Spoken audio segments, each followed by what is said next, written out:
সমাজ গঠনে আপনারা যারা আছেন আমাদের এই সংগঠনের সদস্য, যারা অলরেডি পাশ করে গেছেন, আমাদের এই সুপ্রিম কোর্টের অ্যাডভোকেট হিসেবে আছেন, আমাদের এই সংগঠনের অনেক সদস্য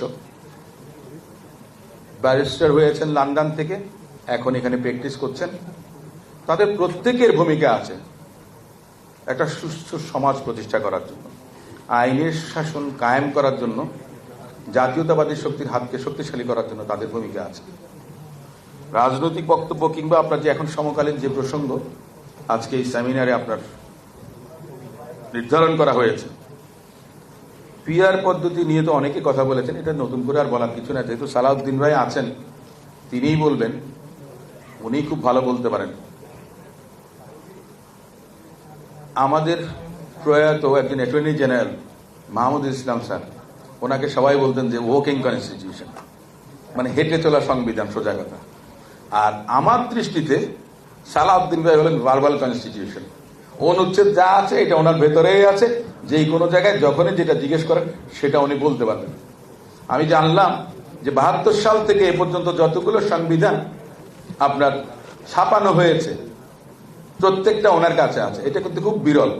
অনেক সংসদ সদস্য ছিলেন, অনেক আইনের ছাত্র ছিলেন, একাডেমিক ছিলেন, শিক্ষক আছেন, আপনার কারো কাছে খুঁজে পাবেন না। আমার প্রয়াত শ্বশুর আব্দুল মান্নান সাহেব, তিনি একটু এগুলি নিয়ে লেখাপড়া করতেন। আমি জানতাম যে ওনার কাছেই বোধহয় আছে, আমার কাছে সেটা এখন আছে উত্তরাধিকার সূত্রে আর কি, যে 72 থেকে যতগুলি সংবিধান আপনার ছাপানো হয়েছে প্রত্যেকটাই আছে। তা আইনের ছাত্র হতে হলে যে আইনেই আপনার ডিগ্রি থাকতে হবে এমন কোনো কথা নেই। আপনার ইচ্ছাটা থাকতে হবে, আপনার জানতে হবে, দেশকে জাতিকে জানাতে হবে। জনাব সালাউদ্দিন আহমেদ সাহেব এমন একজন মানুষ যিনি খুব সাবলীল ভঙ্গিতে সহজ সরল ভাবে এই সংবিধানের অনেক ব্যাখ্যা দিতে পারেন, কিংবা এই যে ঐক্যমত্য কমিশনে তিনি যান, প্রত্যেকটা বিষয় পুঙ্খানুপুঙ্খ রূপে উপস্থাপন করতে পারেন। যার কারণে বলেছি যে রসবোধ যদি থেকে থাকে ওই কমিটিতে, সেটা ওনার মধ্যে আছে, এবং ওটার জন্যই আমার মনে হয় যেন ঐক্যমত্য কমিশনটা এখনো চলছে। পিআর এর কথা বলেন, আমাদেরকে কেউ কেউ ব্যস্ত রেখেছেন যে প্রফেশনাল রিপ্রেজেন্টেশনের কথা বলে বাংলাদেশ জামাত ইসলাম মূলত কিন্তু পাবলিক রিলেশনসটা করছে, আমাদেরকে এই পিআর নিয়ে আলোচনার মধ্যে ফেলে দিয়েছে। এটা আমার নিজের ব্যক্তিগত উপলব্ধি। আর অন্যদিকে ওনারা ওই পিআর মানে পাবলিক রিলেশনস এর মধ্যে আছেন। আর ওনাদের এই পিআর যদি কখনো সফল হয়, তাহলে কিন্তু পাবলিক রিলেশনস এর আপনার আমার দরকার নাই। যারা আপনার সংসদ সদস্য হতে চান তারা কিন্তু জনগণের কাছে যাওয়ার প্রয়োজন হবে না। কারণ আমার দরকার হবে, আমি যদি সালাউদ্দিন ভাইকে খুশি রাখতে পারি, আমি যদি দলের আরো উপরের দিকের এরকম 5-10 জন নীতি নির্ধারককে সন্তুষ্ট রাখতে পারি, তাহলে আমার নামটা 1 থেকে 300-র মধ্যে লিস্টে অনেক উপরের দিকে দিয়ে দিবেন। তাহলে আমার কিন্তু আমার যে কনস্টিটুয়েন্সিতে সাধারণ জনগণের কাছে, ভোটারের কাছে আমার যাওয়ার প্রয়োজন হবে না। আমি অসীম এখানে ওকালতি করতে পারবো। আমি মনে করি এটা একটা প্রতারণা ছাড়া অন্য কোনো কিছু না। এটার ভালো মন্দ অনেক কিছু আছে, সবাই সেটা বোঝেন, সবাই সেটা মনে করেন, কিন্তু আমাদের জন্য কতটুকু ফিজিবল। আর দ্বিতীয় কথা হচ্ছে যে এমন একটা বিষয়, আমাদের তো বিদ্যমান সংবিধানে প্রপোর্শনাল রিপ্রেজেন্টেশনের বিষয়টা নেই।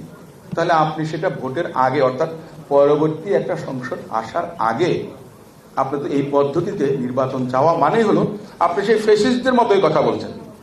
শেখ হাসিনা বলতেন যে ভোটের তো প্রয়োজন নাই, মানুষ উন্নয়ন চায়, উন্নয়ন হলে হবে। তাহলে এখন একটা রাজনৈতিক দল এই দাবিগুলো করছেন, সালাউদ্দিন ভাই যথার্থ বলেছেন, এমনকি যে সংস্কার হবে কি হবে না, আপনারা জাতীয় সংসদ নির্বাচনের মধ্যে প্রার্থীর জন্য আপনার থাকেন ভোট, আর থাকুক সংস্কার চান কি চান না, জনগণ সেটার উপরে ম্যান্ডেট দেবে। এই ধরনের একটা ইঙ্গিত দিয়েছেন, সেটা হয়তো চূড়ান্ত না, কিন্তু কথাটা হচ্ছে যে আমরা কি করব। কাজল একটা রেফারেন্স দিয়েছে, জাস্টিস শাহাবুদ্দিন স্যার তিনি আপনার রাষ্ট্রপতি হয়েছিলেন, রাষ্ট্রপতির থেকে আবার প্রধান বিচারপতিতে ফেরত গেছেন। সেটা আপনার 3 দলীয় জোটের একটা স্বীকৃতি ছিল। এবারও আপনার রাজনৈতিক দলগুলো যেহেতু বসছেন, যে ঐক্যটা এসেছিল 5ই আগস্ট, জুলাই আগস্টে আন্দোলনের সময় যে ঐক্য প্রতিষ্ঠিত হয়েছিল, সেই ঐক্যটাকে ধারাবাহিকভাবে চালিয়ে নেওয়া উচিত আমাদের সাথে, দেশের সাথে, জনগণের সাথে। অন্যথায় পতিত স্বৈরাচার আবার ফেরত আসবে। যারা আপনার পিআর এর কথা বলছেন, আমার তো একটু সন্দেহ হয়, কারণ ওনাদের আপনার ডাকসুতে, এখানে হামিম আছে, ডাকসুতে আমরা দেখেছি জামাত ইসলাম বা শিবির বলেন যে তারা ছাত্রলীগের মধ্যে ছিলেন, তারা যান বাঁচানোর জন্য বা লুকিয়েছিলেন, গুপ্ত ছিলেন। জামাত ইসলামকে আপনার পিআর পদ্ধতি চালু করে ওই গুপ্ত সংগঠন হিসেবে যারা আছে আগামীতে কি তাদেরকে এমপি বানানোর জন্য, সংসদে পাঠানোর জন্য ষড়যন্ত্রে লিপ্ত আছেন? বাংলাদেশের জনগণ কিন্তু ভুল করবে না।